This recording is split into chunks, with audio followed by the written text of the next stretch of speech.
Danemark, la Suisse à l'honneur à Bar-sur-Aube après 126 km au départ de Troyes. Tout à fait Jean-Pierre, tout à fait, ici au Tour de France, tout à fait, Ricard, Pastis, Pastaga, les sponsors sont là, la fête est à l'honneur, beaucoup de drogués, beaucoup d'alcooliques comme d'habitude au Tour de France.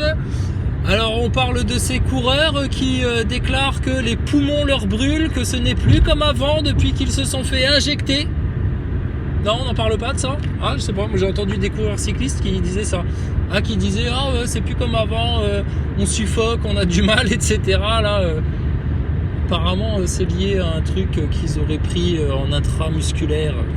Non, pas en intraveineuse, vous trompez pas. Hein. Faites pas comme Monsieur Véran qui s'était trompé sur certaines personnes. Hein. Ah oui, ils avaient mis des injections en intraveineux alors que ça se prend en intramusculaire. Oh les cons, oh les cons, les cons, les cons. Bon bref. C'était juste pour dire, c'est mon papa, il m'a raconté ça. Il a vu ça à la télé, ça m'a fait beaucoup rire.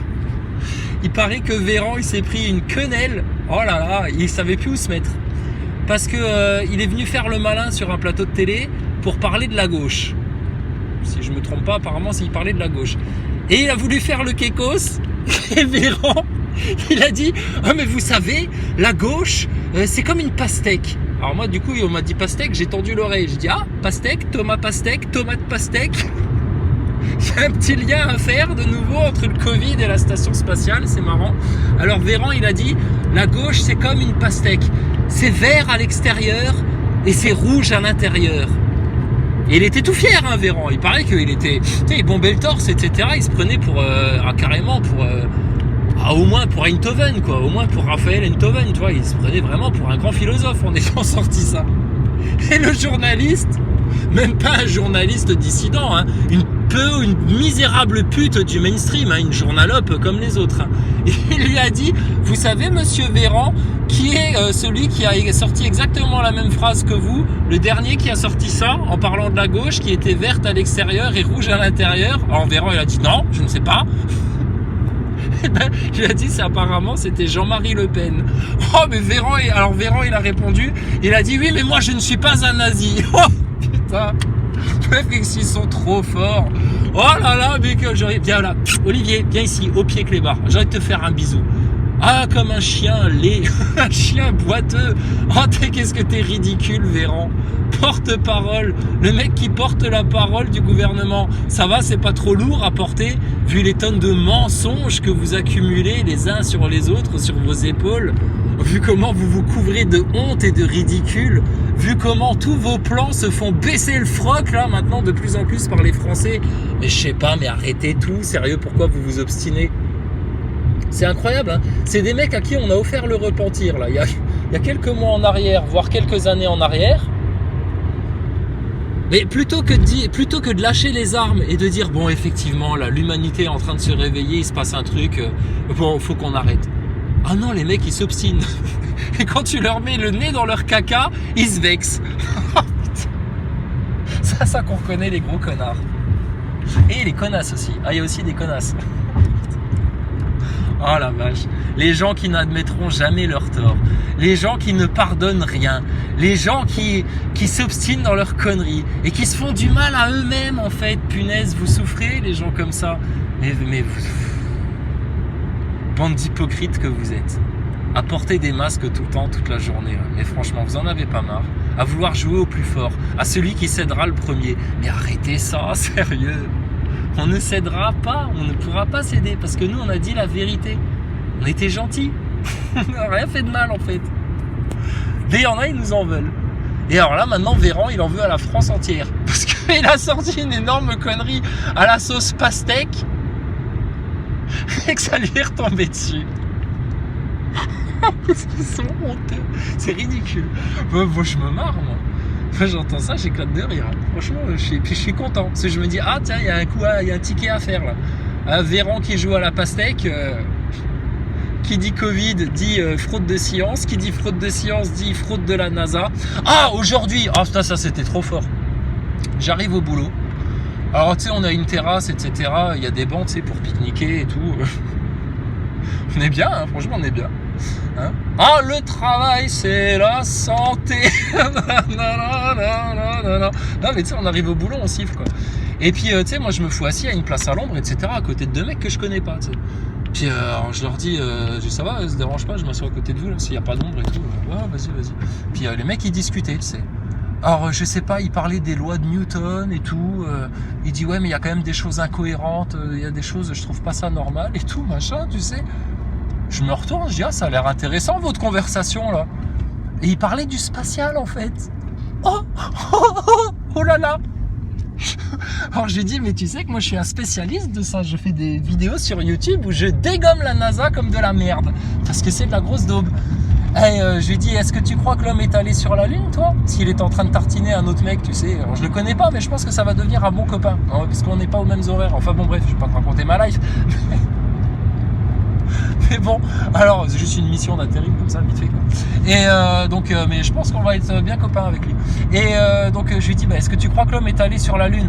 Il dit non, mais attends, mais moi c'est pire que ça.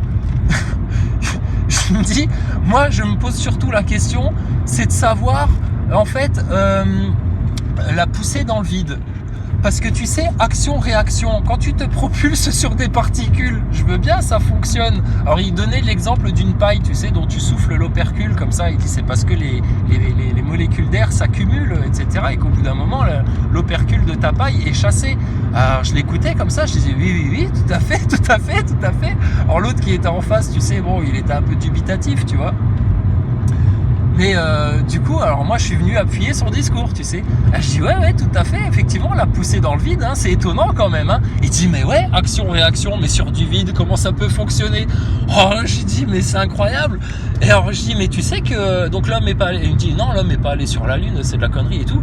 Et je dis mais tu sais que même Thomas Pesquet, la station spatiale, c'est de la connerie. Alors du coup l'autre qui était en face, vu qu'on était en mode 2 contre 1, et puis dans la vie réelle, tu sais, alors, dans la vie réelle, ils font pas les NASA boys les mecs, tu sais. Puis il avait l'air un peu ouvert l'autre en face. Alors il dit ah ouais, donc Thomas Pesquet, la station spatiale et tout ça, ce serait de la connerie. Alors, on était là les deux à l'unisson, tu sais, alors qu'on se connaissait pas. On lui a dit bah oui. Oh, c'était un moment Nutella. Ah, un moment Nutella, c'était un moment Nutella. Bon après lui il a dû retourner à son poste et tout, moi j'ai dû aller faire mon taf et puis voilà, tu vois. Oh là là, mais quel plaisir de voir des gens qui se réveillent comme ça. Tu dis mais putain, ça va leur retomber sur la gueule à un moment donné, à tous ces gogoles du spatial là, à tous ces gogoles picousés, etc. Ils vont pas savoir d'où ça vient, ça va venir d'un coup et ça va faire très mal. Mais franchement, la contre-propagande s'organise hein, sur le terrain. Ah, pour des biens guidés. Donc lui, je vais sûrement le recroiser demain, puis je pense qu'on va devenir très copains en fait. Hein. Alors je lui dis, mais t'as quoi comme formation? Puis il me dit, mais c'est toi qui as une formation d'ingénieur, etc. Alors je lui dis, ah non, pas du tout, moi j'ai tout appris sur le tas, moi. Et puis je lui dis, du coup, mais je dis, t'as quoi comme formation, toi? Alors c'était aussi un genre de profil un peu zèbre, tu sais, un touche-à-tout, qui s'intéresse à tout, un gros curieux comme ça. Or le mec, il a fait 5 ans de finance, il a fait de la mécanique, qu'est-ce qu'il avait fait d'autre encore? Oh, il a un peu fait tout. Il a un peu tout fait, tu vois. Donc, bon, c'est toujours intéressant de croiser des gens comme ça, tu vois, plutôt que de croiser des gros pimpins qui restent dans le même boulot toute leur vie et puis qui croient que c'est ça la réalité, et puis qui connaissent rien d'autre, et puis qui se prennent pour des cadors parce que ils bossent à la NASA depuis 25 ans. Et alors j'en ai entendu une autre bonne ce week-end, ça c'est mon neveu, alors pareil, chacun était dans ses conversations et tout, j'ai pas eu le temps de développer avec eux, puis après il a dû se barrer, il allait à une fête avec des copains, bon bah c'est la vingtaine, hein, tu sais, il profite de la vie, etc. Apparemment il a un copain de promo à lui qui est directeur ou sous-directeur de NASA France. Ah, j'ai dit attends, viens voir là mon petit neveu là, ça m'intéresse ça. Alors j'étais en train de jouer aux échecs avec son frère, je lui dis non, il est sérieux là ton frangin? Il a un copain qui a un tonton, non un papa là qui bosse chez NASA France là, ou je sais pas quoi, je savais même pas qu'il y avait NASA France qui existait, alors peut-être qu'il a mal compris, il parlait du CNES ou de l'ESA, je sais pas, mais alors là il va falloir que je lui en reparle de ça. Donc dès que je le recroise, je lui en parlerai, je vais tout faire pour prendre contact avec son pote, mais il voudra jamais me filer son numéro parce qu'il s'inquiète pas, je suis casse-couille. Mais bon, oh franchement c'est que du bonheur quoi tout ça. Tout ça, c'est que du bonheur. Donc nous, on continue à s'amuser, etc. C'est la joie de vivre. Tout va bien. Pendant ce temps-là, il y en a qui s'enferment dans leurs petits égos, dans leurs petits orgueils, qui veulent absolument avoir raison, qui se font du mal pour rien, alors qu'on les aime, ces gens-là, qu'on veut leur faire plaisir, qu'on veut les aider, qu'on veut être là pour eux. Et eux, ils tournent le dos, comme si on était ennemis, qu'on s'était jamais connus, et ils nous considèrent comme des étrangers. Vous vous reconnaîtrez, les gens dont je parle. Vous vous reconnaîtrez très bien. Et putain, ils se permettent de venir nous sortir des trucs. Putain, je te dis, tu vois des doubles visages en ce moment. C'est incroyable. Ah ouais, des gens avec qui c'était le parfait amour, et puis tout d'un coup, PAM, coup de poignard dans le dos. Mais pourquoi tu fais ça? Pourquoi est-il aussi méchant tout d'un coup? Ah, ça s'appelle l'orgueil en fait. C'est l'ego qui fait ça. C'est des gens, ils sont malades de l'ego. Ils n'ont pas bien équilibré l'ego, ils vont pas bien. Du coup, ils rentrent en compétition. Et tu rentres en compétition contre qui? Contre quoi en fait? T'es tout seul là ou t'es toute seule là-dedans? On était juste là pour vous aimer les amis. Pourquoi vous devenez méchants tout d'un coup? Comme si on ne s'était jamais connus, comme deux étrangers. Faites de la peine, franchement vous faites de la peine. Mais bon, c'est comme ça, c'est la vie, hein, c'est pas grave. Ils verront bien à la fin. Hein. Ah, des regrets. Ah ça, il y a des chances qu'ils aient des regrets, ça c'est sûr. Mais bon, on les a prévenus, on les a avertis. On s'est mis à plat par terre pour eux. Enfin bon, c'est comme ça. Hein. Bon, le roi des SDF, ça va toi sinon? Qu'est-ce que tu deviens? Ça y est, tu fais exactement ce que j'avais prévu que tu ferais. Ça y est, t'as arrêté de vouloir sauver les enfants, maintenant tu fais des vidéos sur ma petite gueule. Chrysalide par-ci, chrysalide Daupt numéro 2, chrysalide Daupt numéro 3. Alors si tu parles si bien l'anglais, il faut que tu rajoutes un S, hein, parce que troisième personne du singulier en anglais, il y a un S hein, logiquement à la fin des verbes. Hein. Donc normalement tu devrais écrire chrysalide post Daupt. Daupt. D'accord hein, si je ne m'amuse. Hein. Peut-être que je me trompe, hein, mais il me semble que c'est comme ça en anglais. Hein Monsieur le génie. Putain, avec ton masque de clown. Ah, il me reste plus que ça. Me foutre de la gueule des neuneux, des cons, etc. Et je vous aime. Hein. Ah, je fais ça, c'est parce qu'on vous aime par amour. Ah, si on peut briser en miettes votre orgueil pour que vous ouvriez enfin les yeux, c'est tout ce qu'on peut faire pour vous. Hein. Parce que là, vu l'état dans lequel vous êtes, il n'y a que ça qu'on peut faire pour vous. Hein. Bon, voilà quoi. Donc voilà. Sinon, ça va, la santé, ça va. Hein. Je suis toujours pas vacciné. Je ne touche personne de vacciné. Les amours, ça va. Tout va bien. Voilà, d'accord. Donc, bon, écoutez, les écureuils chantent, les oiseaux virevoltent sur les branches. Enfin, tout va bien, quoi. Les lièvres courent. Enfin, bon. La vie, quoi. La vie normale, la vie naturelle. Hein. Pendant ce temps-là, à l'Élysée et à Matignon, on parle de pastèque. Oh, j'imagine le prochain conseil des ministres, tu sais. Macron. Jupiter, tu sais, sur son trône. Jupiter qui vient éteindre des feux. Qui vient dire qu'on va replanter les forêts autrement pour que ça arrête de brûler. Non mais quel connard celui-là. Quel canard, pardon. Ah là là, mais qu'il est bête. Alors j'imagine la réunion des ministres, tu sais. Olivier, viens voir ici, là, faut que je te parle. Oui, monsieur mon président. Oui, qu'est-ce qu'il y a, monsieur mon président? Oui, Emmanuel, qu'est-ce que je peux faire pour toi?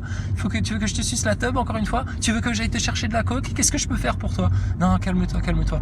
T'as eu l'air d'un con avec ton histoire de pastèque, là. Tu cherches quoi? À ce que les complotistes qui parlent de la station spatiale nous tombent encore sur le coin de la gueule? Tu crois qu'on n'en a pas fait assez? Tu crois qu'on se fait pas assez cramer en ce moment? Tu crois que les gens se réveillent pas assez là? Et toi tu viens faire le malin avec ta pastèque et puis patatras, ça te retombe sur le coin de la gueule? T'es vraiment un crétin, Olivier.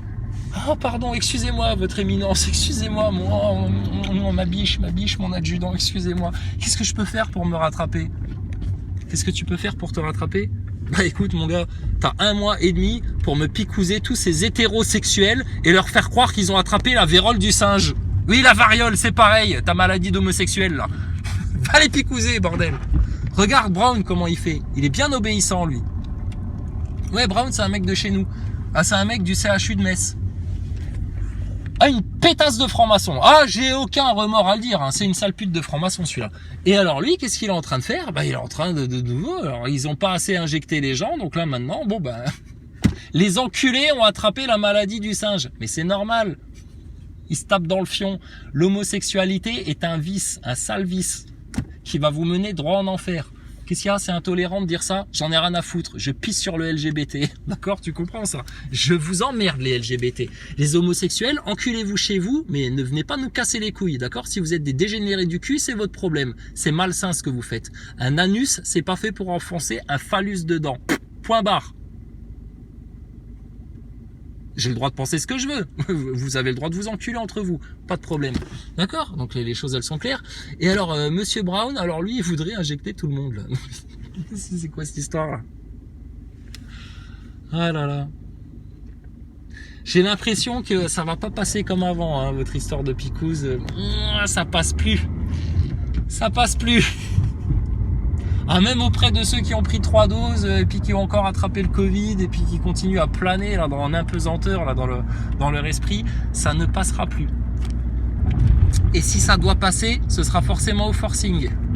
Et si c'est au forcing, gargare boum boum. Alors j'ai eu des échos de l'ouest de la France où apparemment certains gendarmes déclarent que... Alors les gendarmes, vous allez nous confirmer ça, il paraît que vous avez reçu pas mal d'armes, des nouvelles armes, parce qu'apparemment vous prévoyez qu'en septembre ça pète en France. Et du coup vous êtes en train d'armer les gendarmes pour faire quoi? Vous allez faire comme aux Pays-Bas, sur les fermiers, là, sur les agriculteurs, vous allez tirer à balles réelles sur la population qui ose revendiquer ses libertés, ses droits et puis sa pleine conscience. Ben alors vous êtes une grosse dictature de merde alors. Donc on a le droit de vous insulter de tous les noms. Vous valez pas mieux qu'Hitler, vous valez pas mieux que Ceausescu, vous valez pas mieux que n'importe qui d'autre là. Hein? À force de jouer avec Poutine le méchant là, vous êtes devenus pire que lui, les européistes. Mais vous êtes en train de vous prendre franchement gamelle sur gamelle. Hein. C'est la honte pour vous. Pour nous c'est un plaisir. Nous je te dis là en ce moment on est en mode jus de fruits. On n'est même plus en lutte en fait. On laisse faire. On lâche prise. On est en mode jus de fruits et puis on vous regarde vous casser la gueule. Lamentablement. Les NASA Boys, il n'y en a plus un qui moufte, il n'y en a plus un qui ramène sa gueule. Je sais pas s'ils sont en vacances ou je sais pas s'ils sont malades ou je sais pas. Mais là on les entend plus. Bon, l'autre clown des SDF là, ça a fait 3 plis et puis hop, allez hop, remballé, rentre chez ta mère. Puis voilà, terminé quoi. Donc désolé, il n'y a qu'une vérité. À part la vérité, il n'y a que du mensonge. Et puis la vérité, elle est là, quoi. Elle est devant nous. Elle est à nos pieds. Comme un Saint-Esprit qui viendrait nous servir au nom de Dieu, malgré tous nos péchés, malgré toutes nos faiblesses, malgré tous nos manquements. Mais franchement, la miséricorde de Dieu, elle vaut pas la peine, franchement, qu'on se prosterne devant. Incroyable. Alors quand j'en entends qui rechigne encore, là. Oui, tu te reconnaîtras, mon petit bichon. Qui rechigne encore à ouvrir la Bible et le Coran parce qu'ils estiment qu'ils valent mieux que ça et puis qu'ils ont tout mieux compris, etc., etc. Ouais, mais franchement, putain, mais sérieux, mais lâchez tout, là. Lâchez les armes, parce que vous faites du mal, en fait.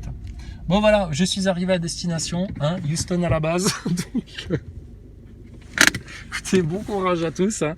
Mais alors, je vous le dis, hein, c'est de nouveau, je vous préviens, pour les mécréants, pour les NASA Boys, pour les globistes, pour les picousés, pour les esclaves du système, pour les ultramatérialistes, l'avenir va être très très très très dur. Très très dur. Hiver rigoureux. Hiver très rigoureux. Et pour les gens doux, humbles, sages, vertueux, obéissants au Seigneur. Pour les gens véridiques, vous inquiétez pas, la délivrance arrive. Et alors pour les saints et les vierges sages, bientôt ça va être les grandes vacances pour vous. D'accord?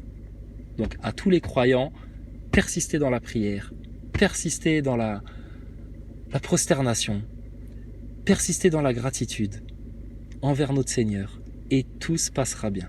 D'accord? C'est eux qui vont manger leur race. Vous, pas un cheveu ne tombera de votre tête. D'accord les frères et les sœurs? Que le Seigneur vous bénisse, que le Seigneur bénisse nos ennemis, qu'il les guide, qu'il leur consume les voiles qu'ils ont sur les yeux, sur le cœur, sur les oreilles. Et si Dieu a décidé de vous égarer, ne vous étonnez pas d'être de plus en plus égarés. Et au-delà de vos illusions, d'orgueil, de prétention, etc., vous allez aller de plus en plus mal. Et le réveil va être très très dur. Et nous, on espère juste que vous n'allez pas vous réveiller dans le fin fond du trou du cul de l'enfer. Parce que là, vous repenserez aux années où vous étiez sur Terre et vous auriez pu ouvrir votre gueule, faire des choses, etc., vous bagarrer, arrêter de vous laisser faire, expliquer les choses à vos enfants avant de les laisser sombrer dans les conditionnements et puis qu'après, ils ne puissent plus jamais en sortir. Et ça va vous faire tellement mal. D'accord ? Allez, la paix sur tous. Gloire à l'Éternel, au plus haut des cieux. Le tout miséricordieux, le très miséricordieux. Il n'y a que ça. Tout le reste, la poussière du futile.